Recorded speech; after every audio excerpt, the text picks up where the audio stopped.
கொடுத்து உங்களை இணைத்துக் கொள்ளலாம். தாய் தமிழ் உறவுகளுக்கு புரட்சிகர மாலை வணக்கம். நண்பர் செந்திலுக்கு ஒரு வேண்டுகோள். நண்பா, உங்க மேல நிறைய மரியாதை இருக்கு. நேத்தே சொன்னோம், நீங்க திரும்பவும் மாநில கொள்கை வரப்பு செயலாளர்னு கூப்பிட்டுறீங்க. நேத்தே சொன்னோம் அடிதடி பாசறை அது அங்கீகரிக்கப்பட்டு விட்டது. பிரின்ஸ் அண்ட் கிராண்டட் அண்ணன் சொல்லிட்டாரு. அதனால இனிமேல் கூப்பிடல, தயவு செஞ்சு அடிதடி பாசறைன்னு கூப்பிடுங்க. அப்படி இல்லாட்டி பாசறையுடைய வேலையை உங்கள்ட்ட இருந்து ஆரம்பிக்க வேண்டிய சூழ்நிலைக்கு எங்களை தள்ளிடாதீங்க. அவர் அரசியல் என்பது என்ன?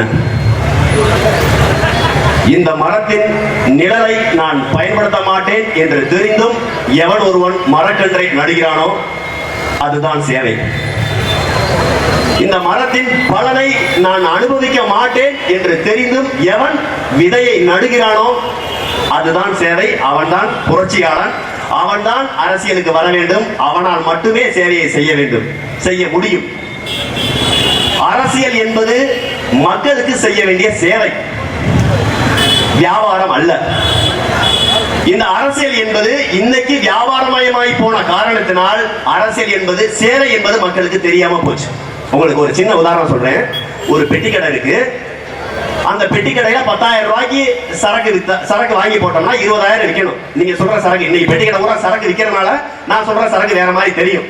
நான் சொல்ற சரக்கு உப்பு மிளகா பொடி அந்த மாதிரியான சரக்குகள், மளிகை ஜாமான். அப்ப 10,000 ரூபாய்க்கு சரக்கு வாங்கி போட்ட ஒரு பெட்டி கடையில 20,000 ரூபாய்க்கு விற்றால் அது வியாபாரம். ஆனால் அரசியல் என்பது வியாபாரம் அல்ல. ஆனா இன்னைக்கு என்ன நிலைமையாகி போச்சு? அரசியல்வாதிகள், இந்த திமுகவும் அதிமுகவும் காங்கிரஸ் பிஜேபியும் அரசியலை வியாபாரம் ஆக்கிட்டாங்க.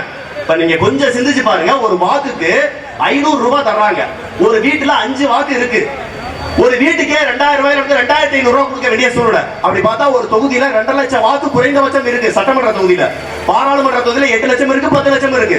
அப்ப ஒரு வாக்குக்கு, ஒரு குடும்பத்துக்கு 2,500 ரூபாய் என்றால் ஒரு சட்டமன்ற தொகுதிக்கு எத்தனை லட்சம், எத்தனை ஆயிரம், எத்தனை 100 லட்சம், எத்தனை 1000 லட்சம், எத்தனை கோடி. அப்ப ஒரு தொகுதியில 5 கோடியே, 10 கோடியே, 50 கோடியே, 100 கோடியே செலவழிச்சு எம்எல்ஏவா வரக்கூடிய ஒரு எம்எல்ஏ, அமைச்சராக வரக்கூடிய ஒரு அமைச்சர் மக்களுக்கு நான் சேவை செய்வேன் என்று சேவை செய்ய மாட்டார். மாறாக தான் செலவழித்த 5 கோடியே 10 கோடியே எப்படி வட்டி முதலமா சம்பாதிக்கிறதுன்னு பாப்பாரு. எப்படி அடுத்த தேர்தலுக்கு செலவழிக்க முன்னக்கூட்டியே அட்வான்ஸா பணத்தை சேர்த்து வைக்கலாம் நினைப்பாரு, சம்பாதிக்கலாம் நினைப்பாரு. அப்ப அவர் என்ன செய்வாரு?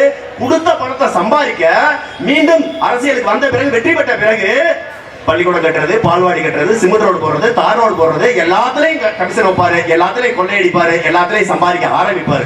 அது மட்டும் கிடையாது உறவுகளே. ஒவ்வொரு அரசு பதவிகளுக்கும் இன்னைக்கு விஓ இருக்காரு, ஆர்ஐ இருக்காரு, தாசில்தார் இருக்காரு, போலீஸ் இருக்காங்க. அப்படின்னா ஒவ்வொரு பதவிக்கும் 5 லட்சம், 10 லட்சம், 20 லட்சம், 30 லட்சம் லஞ்சத்தை வாங்கிட்டு தான் வேலைக்கு அமர்த்துறாங்க. கொஞ்சம் சிந்திச்சு பாருங்க. உங்க ஊர்ல இருக்கக்கூடிய விஓ 10வது முடிச்சிருந்தா தேர்வு எழுதலாம். தேர்வில் தேர்ச்சி பெற்றால் அவர் கிராம நிர்வாக அலுவலராக வந்து விடலாம். ஆனால் அந்த நபர்கிட்ட நீ தேர்ச்சி பெற்று விட்டாய், ஆனால் நீ வேலைக்கு வரணும் 10 லட்சம் ரூபாய் கொடுத்தா தாண்டா உனக்கு வேலைன்னு ஒரு அமைச்சர் சொல்லும் போது அவர் என்ன செய்வாரு? வேற வழி இல்லாம கந்து வட்டிக்கு கடன் வாங்கி 10 லட்சத்தை அமைச்சருக்கு லஞ்சமா கொடுத்துட்டு மீண்டும் வேலைக்கு வருவாரு. வந்தவர் என்ன செய்வாரு?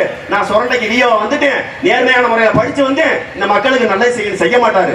மாறாக தான் கொடுத்த 10 லட்சம் ரூபாய் பணத்தை வட்டி மூலமா சம்பாதிக்கணும், தன் மனைவி குழந்தைகளுக்கு சொத்து சேர்க்கின்ற ஆசையில வேற வழி இல்லாம நம்மகிட்ட பிறப்பு சான்றிதழ், இறப்பு சான்றிதழ், வாரி சான்றிதழ், இருக்கிற சான்று, போற சான்று, வர எல்லாத்துக்கும் சேர்த்து 500, 1000 வாங்குவாரு. நாம நினைக்கிறோம் ஒவ்வொரு இடத்துலயும் போய் மண்ணவாரி தூத்தாத குறையா பேசுறோம், ஒவ்வொரு இடத்துலயும் பேசுறோம், எல்லா இடத்துலயும் ஊழல் பண்றோம், எல்லா இடத்துலயும் லஞ்சம் வாங்குறானு. நீங்க ஒன்ன மட்டும் தெரிஞ்சுக்குங்க, இங்க இருக்கக்கூடிய லஞ்சம், ஊழல் அனைத்திற்கும் காரணம் நீங்களும் நானும் தான். இந்த உண்மையை உணர்ந்துக்குங்க.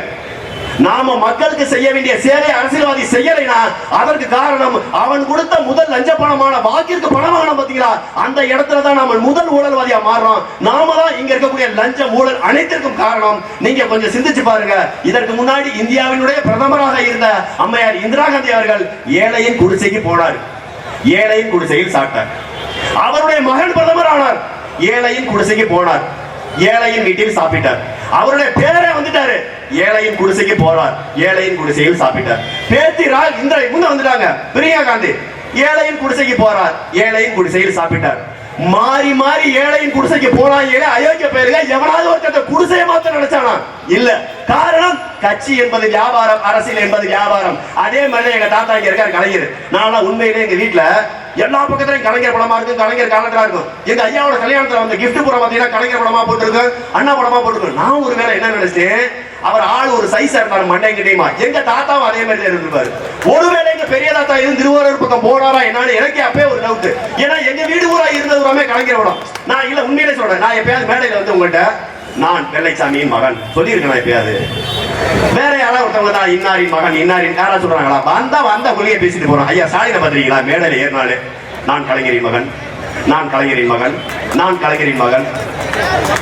எனக்கு என்னமோ எனக்கு உண்மையிலேயே சொல்றேன், நான் அப்படி சொன்னது இல்லை. நான் சந்தேகம்லாம் பண்ணல, தயவு செஞ்சு ஏதாவது வழக்கதாக போடுறாங்க. நான் அவர் வேற சொல்லல, எனக்கு என்னன்னு தெரியல, எதாவது கேட்கணும்னு தோணுது. உங்களுக்கு யாரும் தெரிஞ்சா இந்த காணொலிகளை கமெண்ட் போடுங்க. தெரியல என்னைக்கா சீமான்ல பேசியிருக்காரா நான் செந்தமிழின் மகன், நான் அல்லது அவருடைய பழைய பேர் செபஸ்டியான் என்ற செந்தமிழின் மகன் யாராவது சொல்ல பாத்தீங்களா? வேற யாராவது கார்த்திகை செந்தில் யாராவது பேசல யாராவது சொல்லியிருக்காங்களா? ஒருவேளை இந்த ஊருக்கார மதிவான ஏதாவது தெரியல, யாருமே சொல்ல மாட்டாங்க. இல்ல கூட இருக்காங்க அமைச்சர்கள் அவராச்சும் சொல்றாங்களா? தெரியல, எனக்கு தெரியாதப்பா. ஏன்னா நிறைய பேர் சொல்றாங்க, எனக்கு தெரியாது, நான் எதுவும் தப்பா சொல்லல. ஆனால் நீங்களா பாத்துங்க தெரிஞ்சுங்க. அப்ப நாங்க என்ன சொல்றோம், கலைஞர் இப்ப வர்றாரு. அவர் முதலமைச்சர் இருக்கும் போதும் சென்னை மலை வெள்ளத்துல முழங்கால் அளவுக்கு வேட்டியை கட்டிக்கிட்டு இறங்கி போய் வேடிக்கை பார்த்தாரு, மக்களுக்கு ஆறுதல் சொன்னாரு. அவர் ஸ்டாலின் வந்துட்டாரு, அவர் முழங்கால் அளவுக்கு வேட்டியை கட்டிக்கிட்டு இன்னைக்கு நீங்க மாத்தி சொன்னதால 5 நிமிஷம் சேர்த்து பேசுங்க. நாளைக்கு சரியான பாசனையை சொல்லுங்க, சீக்கிரம் முடியுமே. அதனால நீங்க வந்தீங்கனால எனக்கு திரும்பிக்கிறேன்.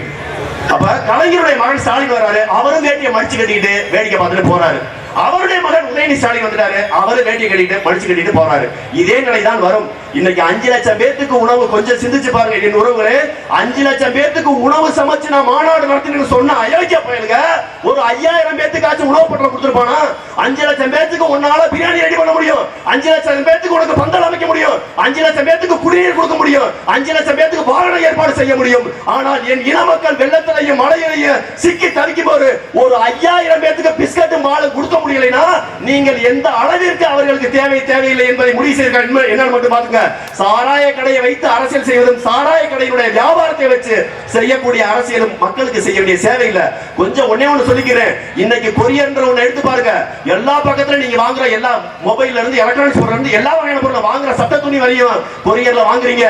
இந்த கொரியரை தமிழ்நாடு அரசு எடுத்து நடத்தினா எத்தனை 1000 கோடி வருமானம் வரும்?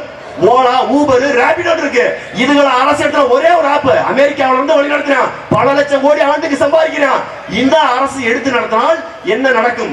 ஏன் இதை செய்யறதுல ஒரு இன்சூரன்ஸ் கம்பெனி, பைக்கு இன்சூரன்ஸ், காருக்கு இன்சூரன்ஸ், மனுஷனுக்கு இன்சூரன்ஸ் எல்லாமே போடுறான்.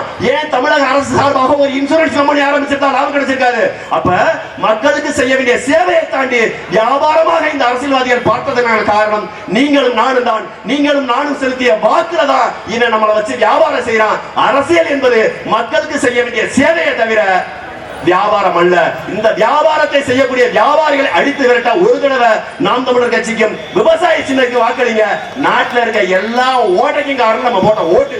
அந்த ஓட்டை அடைக்கணும். ஓம்பிள்ளை ஏம்பிள்ளை நல்லா இருக்கு நினைச்சேன்னா ஒரே ஒரு ஓட்டு விரல்ல இருக்கு, எல்லா ஓட்டையும் அடைக்க. நன்றி, வணக்கம். நாம் தமிழர்.